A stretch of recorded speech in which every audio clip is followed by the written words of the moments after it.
पर लावारिस स्थिति में किसी टैक्सी वाले के द्वारा छोड़ दिया गया है।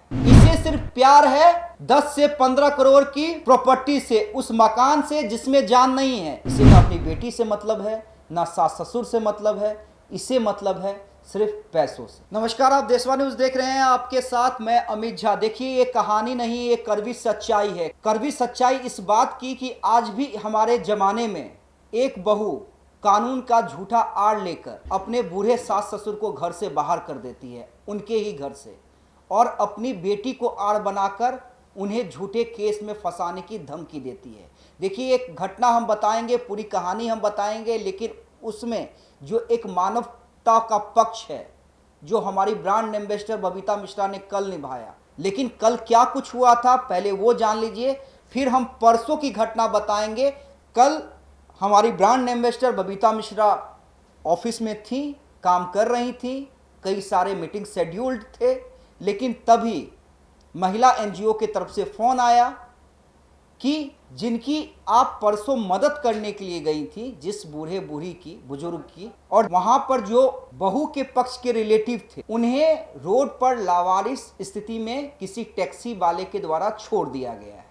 हमारी ब्रांड एम्बेसडर वहां पहुंचती हैं। पता ये चलता है कि जो उषा देवी बूढ़ी हैं, जो इस बच्ची की दूर की नानी लगती हैं, यानी जो बुजुर्ग की बहू हैं, उसके भाई की सास उषा देवी, वो अपने घर लखीसराय जाना चाहती थी इस बच्ची को लेकर, लेकिन टैक्सी वाले को बार बार किसी का धमकी भरा कॉल आ रहा था और वो उसे ले जाने को तैयार नहीं। जैसे ही हमारे ब्रांड एम्बेसडर पर उषा देवी की नजर पड़ती है, ये उनसे मदद मांगती। देखिए, बबीता मिश्रा जी को इस बात का भी अंदाजा था, हो सकता है कि हमें ट्रैप में फंसाया जाए। महिला संगठन जो बबीता मिश्रा के साथ थी, जो बबीता मिश्रा जी की मदद मांग रही थी, उन्हें भी ये अंदाजा था कि ट्रैप में फंसाया जा सकता है।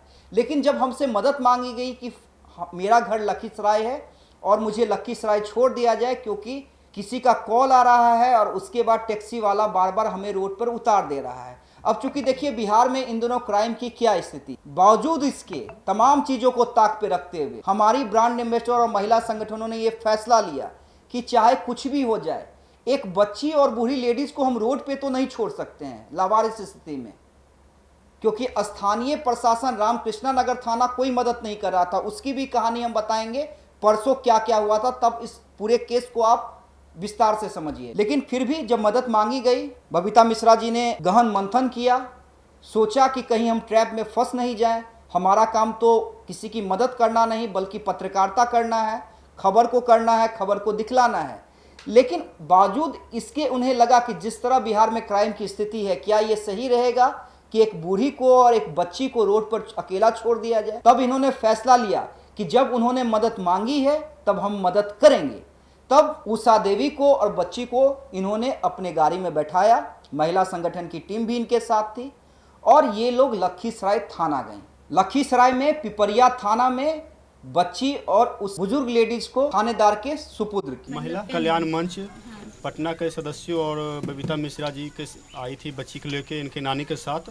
ये बच्ची को इनकी इच्छा के अनुसार इनकी नानी को सुपुर्द किया जा रहा है, सुरक्षित इनके घर रामचंद्रपुर पहुंचाया जाएगा। और उसकी रिसीविंग भी हम आपको दिखला रहे हैं। देखिए, थाने की रिसीविंग कि हमने सेफली अपना पत्रकारिता और मानवता धर्म दोनों निभाते हुए किस तरह से इस बच्ची को और इस बूढ़ी लेडीज को थाने के हवाले किया। उसके बाद थाने के द्वारा बच्ची को और बुजुर्ग लेडीज को इनके घर छोड़ दिया गया और बयान भी लिया गया है। बिना डरे हुए हमारी ब्रांड एम्बेसडर और महिला संगठन ये फैसला लेती है कि हमें डरना नहीं है, हम सही कर रहे हैं, हम जो भी कर रहे हैं कानून के तहत कर रहे हैं।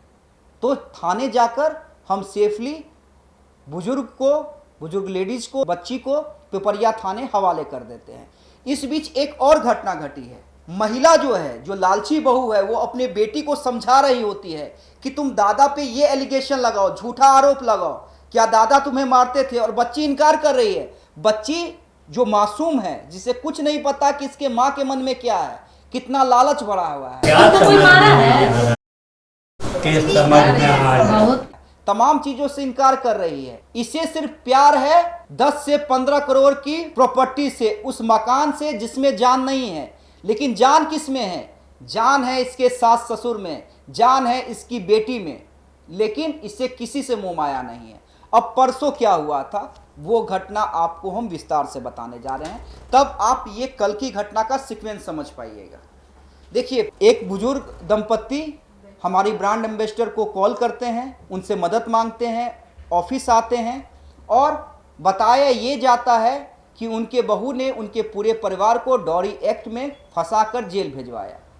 जेल से जब बेल लेकर ये लोग बाहर निकले तब ये लोग अपने घर जाते हैं और पता ये चलता है कि लालची बहू अपने पूरे परिवार वालों के साथ उस घर पे कब्जा जमा बैठी। हमने वो खबर दिखलाया, उसके बाद महिला संगठन इस बुजुर्ग की हेल्प करने के लिए आगे आते हैं और मैं और हमारी ब्रांड एम्बेसडर उस खबर को करने के लिए 12 तारीख को उस घर पे जाते हैं। हम देखते हैं कि वहाँ पे अवैध रूप से कई लड़कों का कब्जा भी है, उस मकान में रहते हैं। हालांकि वो हमें देखकर वहाँ से फरार हो जाते हैं। उसके बाद क्या होता है कि 112, जी हाँ 112 की पुलिस आती है और उसके सामने घर का ताला खोला जाता। उसके बाद बुजुर्ग दंपत्ति उस घर में प्रवेश करते हैं। बच्ची भी थी, माँ नहीं थी, माँ फरार है क्योंकि माँ पे ये आरोप है जो ट्रू हो चुका है कि जब जेल से छूटने के बाद बुजुर्ग अपने घर पे रहने के लिए जाते हैं तब इन पे जानलेवा हमला किया गया था, इनका सर फोड़ दिया गया। तो वो केस भी जो इन लोगों ने किया था बुजुर्ग दंपत्ति ने वो ट्रू हो चुका है, तो इसलिए बहू फरार है।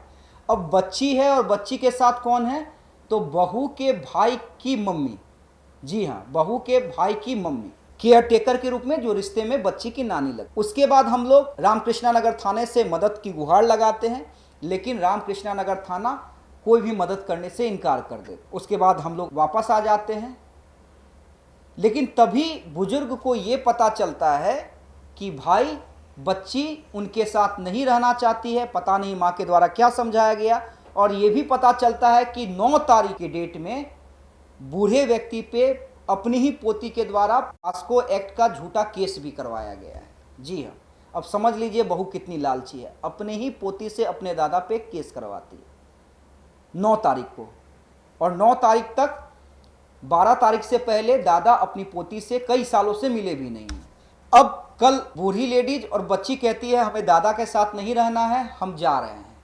वो टैक्सी बुक करती हैं और उसके बाद वो लखीसराय के लिए निकलने लगती हैं। फिर कल की घटना को आप फिर से एक बार मैं समझा देता हूँ। तभी उन महिला संगठनों को किसी अज्ञात व्यक्ति का फ़ोन आता है जो स्थानीय लोग हैं, जो परसों से ये देख रहे थे कि ये लोग इस बुजुर्ग दंपत्ति की हेल्प कर रहे हैं कि जो टैक्सी वाले को बुक किया है वो बार बार इन्हें रोड पे छोड़ दे रहा है और टैक्सी वाले से बहस हो रही है कि हमें क्यों उतार दे रहे हो। तब ये हमारी ब्रांड एम्बेसडर को कॉल करते हैं और उसके बाद हमारी ब्रांड एम्बेसडर वहाँ पहुँचती हैं, बबीता जी, और फिर वही होता है कि बूढ़ी के द्वारा मदद मांगी जाती है। बच्ची को अकेला देखकर बबीता मिश्रा जी ये सोचते हैं कि इस बच्ची को तो हम रोड पे नहीं छोड़ सकते हैं, कुछ भी हो सकता है, कोई भी इसे किडनैप करके ले जा सकता है, कोई भी कुछ कर सकता है। तो ये लखीसराय अपनी गाड़ी में बैठाकर, चूंकि मदद मांगी गई थी, तो पिपरिया थाने में जाकर थाने के हवाले कर देती हैं और उसके बाद उन्हें सेफली परिवार वालों के सामने सौंप दिया जाता है। आप इस बहू के बारे में क्या सोचते हैं? क्या लालच इतना होना चाहिए? और जिसका घर है, ये घर उस बूढ़े के द्वारा मेहनत की कमाई है, उसी के घर से उन्हें निकाल देना।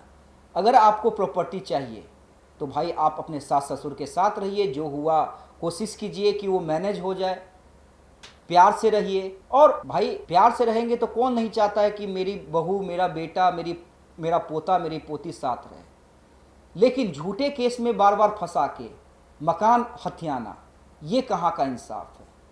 अपनी बच्ची को अभी कुछ समझ नहीं है, वो मासूम है, उसे इतने घटिया हरकत में फंसाना, उसके द्वारा ही आरोप लगवाना, जबकि बच्ची इनकार कर रही है। इसे ना अपनी बेटी से मतलब है, ना सास ससुर से मतलब है, इसे मतलब है सिर्फ पैसों से। आप क्या कुछ सोचते हैं कमेंट करके जरूर बताइएगा। क्या हमारी ब्रांड एम्बेसडर बबीता मिश्रा ने सही किया उस बच्ची और उस बुजुर्ग लेडीज़ की मदद करके? ये भी कमेंट करके बताइएगा आप क्या कुछ सोचते हैं। और अगर आप ऐसे लालची बहू को एक्सपोज करना चाहते हैं तो इस खबर को ज़्यादा से ज़्यादा शेयर कीजिएगा। बहुत बहुत